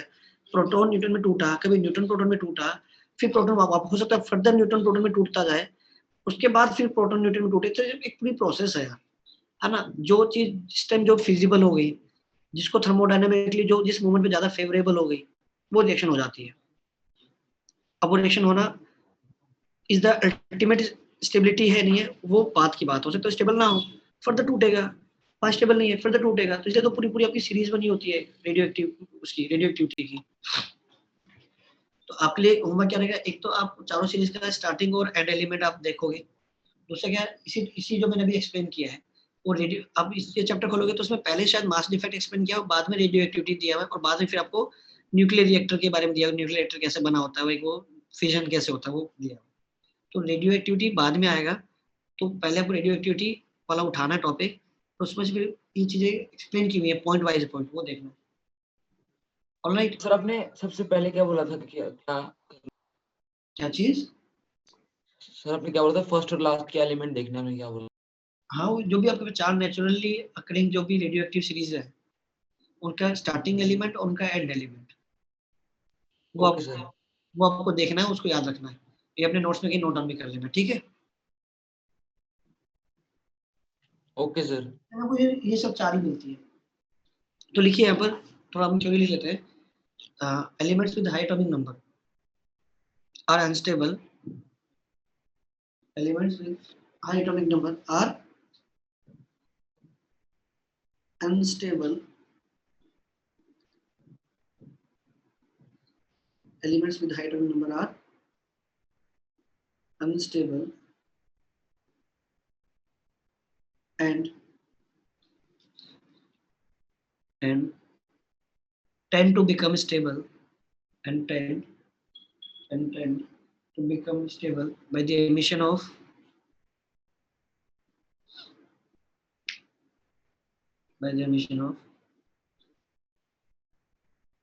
particles from the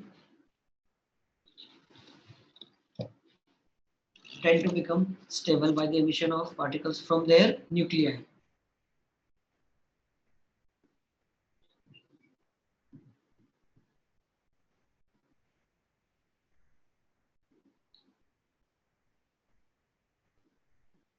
Tend to become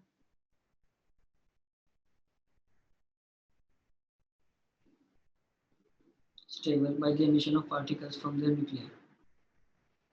Emission of these particles. Yes, this process is known as This process is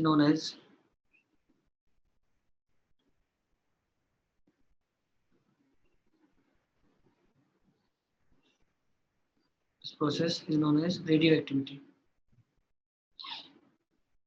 This process is known as radioactivity. और लिख लेना, ये जो बिस्मथ लिखा हुआ मैंने 83 बिस्मथ जो 209 है, is the heaviest stable nucleus है जो नेचर में मिलता है।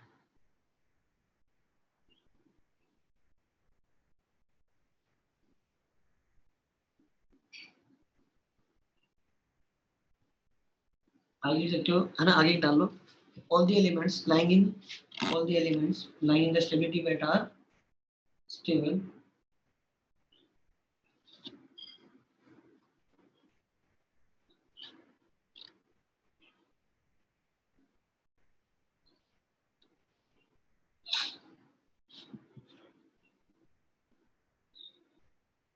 ठीक है। all the elements lying in stability belt are stable। फिर नोट डाल के लिखो, elements with low atomic number are stable, elements with low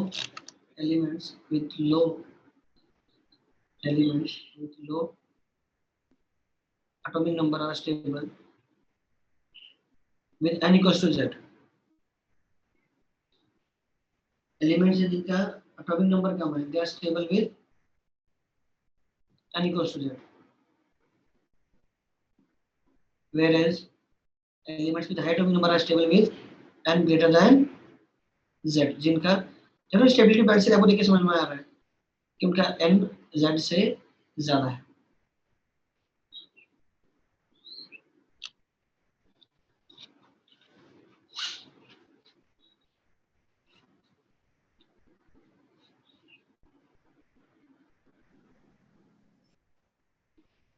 Elements with high atomic number are stable with n greater than z।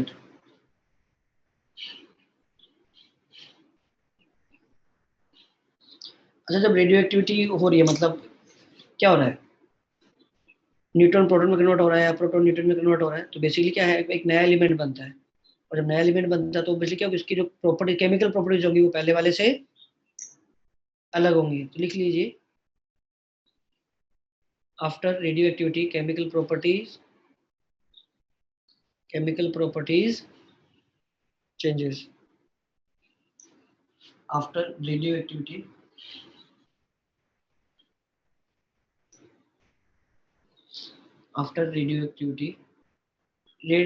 बोलो या decay बोलो, एक ही बात है। आफ्टर रेडियो एक्टिविटी और decay chemical properties changes.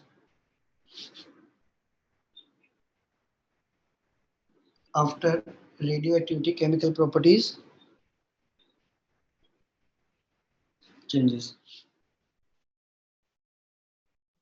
Sir हाँ वो तो उसका सर पार्टिकल्स एमिट हो जाते होंगे सर, केमिकल प्रॉपर्टीज कैसे चेंज हो जाती होंगी? न्यूक्लियस का भी तो चेंज हो गया ना, उसका एटॉमिक नंबर चेंज हो गया, हाँ ठीक है सर, ठीक है। जेड चेंज हो गया ना, नया एक नया एलिमेंट बन गया ना।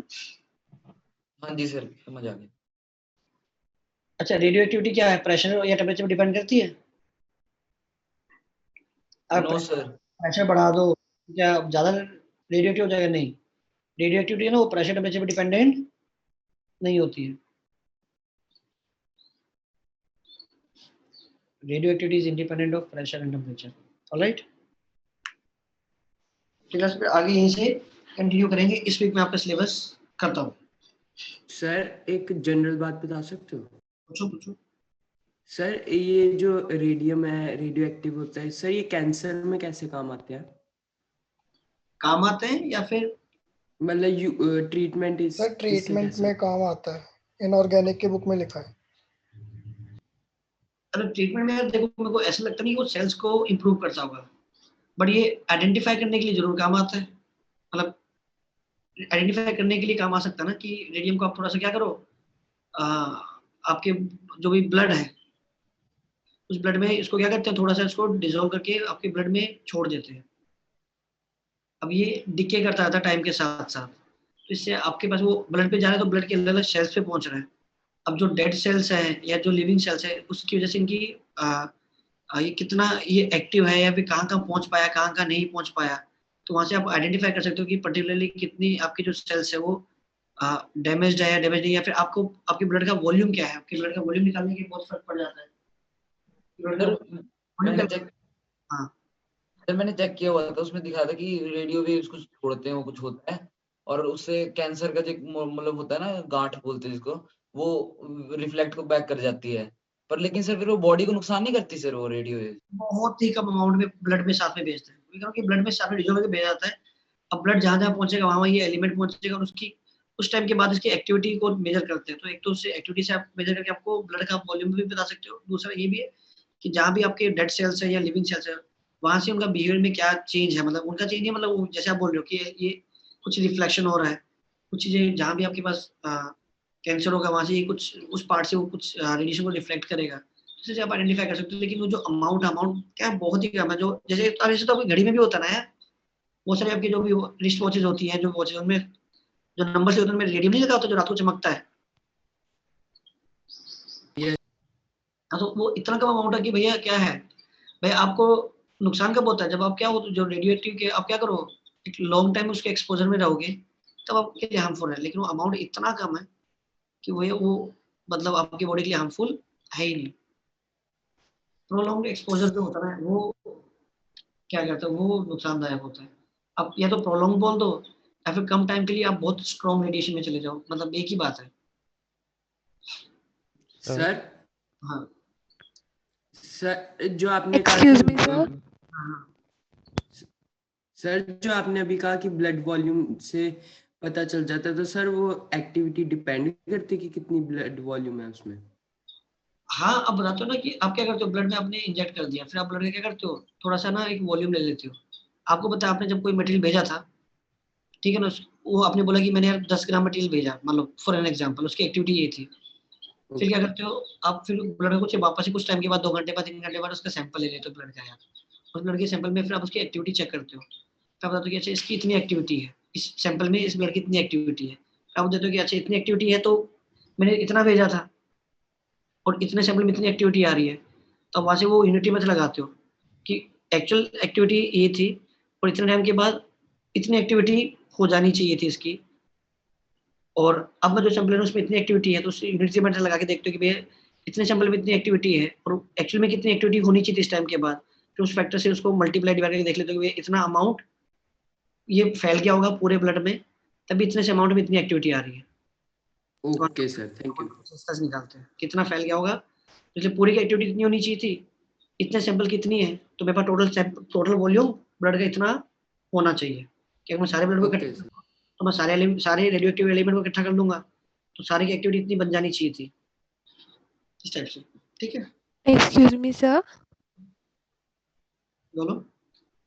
सर ये पूछना था कि हमने प्रॉपर्टीज ऑफ मैग्नेट्स कर दिया है? नहीं नहीं, नहीं किए। वो And तो सर करवाओगे? टॉपिक था ना, हाँ वो तो आप मेंस के टाइम कराओगे ना, आपने बोला Yes. था। हाँ, okay sir. Sir sir- semiconductors कब कराओगे? क्या चीज? सेमीकंडक्टर्स वो भी मेरे से पहले कराऊंगा यार। Yes sir. सर जो डॉपलर इफेक्ट है वो मैंने देखा था, वो करना है हमने। वो लाइट का वो फॉर्मूला मैं वो भी करा दूंगा यार, जो छोटे छोटे टॉपिक्स है ना वो मैं करवा दूंगा। हालांकि तुम ओके सर। डॉक्टर थ्योरी वो डेरिवेशन नहीं दिया हुआ, सिंपली एक फॉर्मूला लिखा हुआ है कि भाई ये होता है ना। Sir no problem. ये मेंस के लिए वो मैं फ्री में बता दूंगा, कोई बात नहीं। और अभी जैसे अपने 3 या 4 लेक्चर में हमारा सिलेबस खत्म हो जाएगा, तो मैं सोच रहा हूँ कि इसके बाद तो मैं सेमीकंडक्टर साथ साथ में करवा देता हूँ यार, ताकि आप लोगों का दिमाग के टाइम ही करा दे, क्या मेंस के टाइम ही करा देना। नहीं मेरे यस सर, बाद में करवा देना सर। Yes sir. नहीं देखो यार, कुछ टाइम बचा हुआ कर लो, क्योंकि मेरे ख्याल से ना बहुतों के दिमाग में इनर्शिया रहता है यार कि सेमीकंडक्टर्स नहीं किया है। तो रादर देन कि हम रिवीजन पे फोकस करें, उससे मतलब उससे ज्यादा फोकस हमारी ये होता है कि हमारा कितना रह गया, तो बेटर है कर लो यार, है ना, तो एटलीस्ट ठंडे दिमाग से अपना रिवीजन तो कर पाओगे, है ना। Okay sir. हाँ, ठंडे दिमाग से वो जरूरी है यार। देखो जो भी काम तुम्हें पीसफुली फोकस करे अपने काम करने पे, वो काम कर लेना चाहिए। हमारे पास 5-6 दिन है एक्स्ट्रा, हम उस पर कर लेते हैं सेमीकंडक्टर्स, तो तुम्हारा भी लोड खत्म कि भैया ये रह गया है। हालांकि जब तुम करोगे तो तुम्हें रियलाइज होगा कि अभी जो पढ़ा वो व्यर्थ था, क्योंकि वो तब करते तब चीजें ज्यादा याद रहती, तब डेफिनेटली रिवाइज करना पड़ता। Anyways thank you class. Thank you okay sir. Sir. पढ़ना भैया थ्योरी, जो 2 काम बोले दोनों काम करोगे। एक तो ये जो मैंने ओके सर। वो पढ़ोगे, और दूसरा सीरीज के स्टार्टिंग और एंड देखोगे कौन कौन से एलिमेंट है। ठीक है, चलिए थैंक यू।